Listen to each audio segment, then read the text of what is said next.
He looked calm, but she saw his hands were trembling as he pulled off his black loafers and placed them in a bin.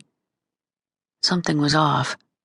She watched him shrug off his coat and start on his belt. Then, without warning, he turned, shoved aside the two passengers behind him, and grabbed Melissa around the neck. He pulled something out of his briefcase. It was a grenade. He waved it around, all the while backing away, pulling Melissa with him. When people around them realized what was happening, there were screams and shouts, everyone focused on the grenade held high over his head now, a finger through the safety ring. He yelled, his voice shaking as badly as his hands. "That's right! It's a grenade!" He screamed at the TSA agents who were now speaking into their walkie-talkies, several of them moving toward him. "Nobody move! Your X-ray isn't much use now, is it? It doesn't matter, I'm not Lily White." He pointed the grenade at a tall black TSA agent who was trying to flank him. "Oh, Black! All of you, stay away or she dies, along with the rest of you." He stopped moving when he felt a concrete pillar behind his back. A TSA agent called out, only a bit of a wobble in her voice. "Sir, put the grenade down, and we can talk about what you want." He laughed. "Really? I know how you idiots operate.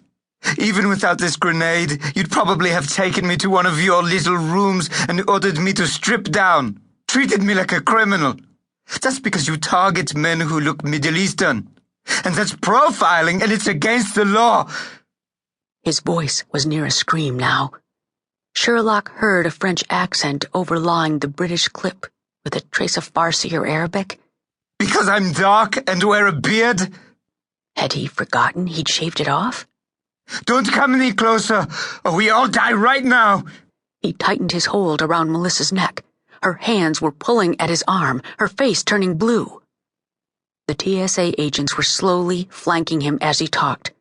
Sherlock knew airport security would arrive at any second, all of them trained to deal with such a threat. But it didn't matter. They weren't here yet. She was on the spot, a few feet away from him, looking right into his eyes. His arm was still around Melissa's neck, his fingers still hooked around the grenade's ring. One pull, and a whole lot of people would die, herself included. Her heart kettle-drummed in her chest. The spit dried in her mouth. There was an instant of dead silence, only the sound of his hard, fast breathing. She called out, her voice calm and easy. "Sir, what do you want?" He locked on Sherlock's face, tightened his death grip on Melissa, and held the grenade toward her. "Who told you to talk, you stupid woman?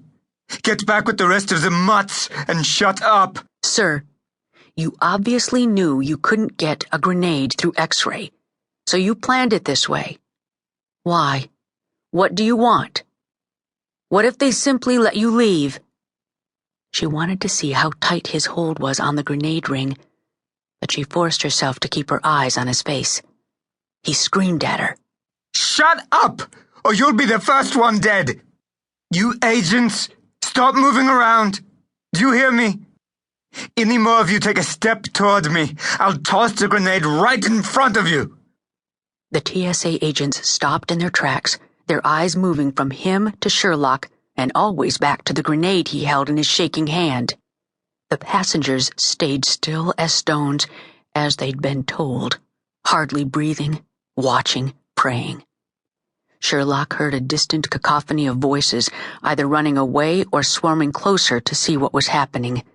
Not good. Airport security was beginning to inch toward him. He juked this way and that, trying to keep an eye on the agents. His eyes narrowed. Sweat beaded on his face. What had he planned to do? Sherlock felt rage and fear rolling off him, yet he hadn't pulled the pin. Why? Was he having second thoughts, or was he waiting to make some kind of statement? She saw it clearly on his face. He was struggling with himself, trying to rev himself up to kill as many people around him as possible, Melissa included. That was certainly what he'd planned when he'd taken off his shoes and set them in the bin. They didn't matter then, because he knew he was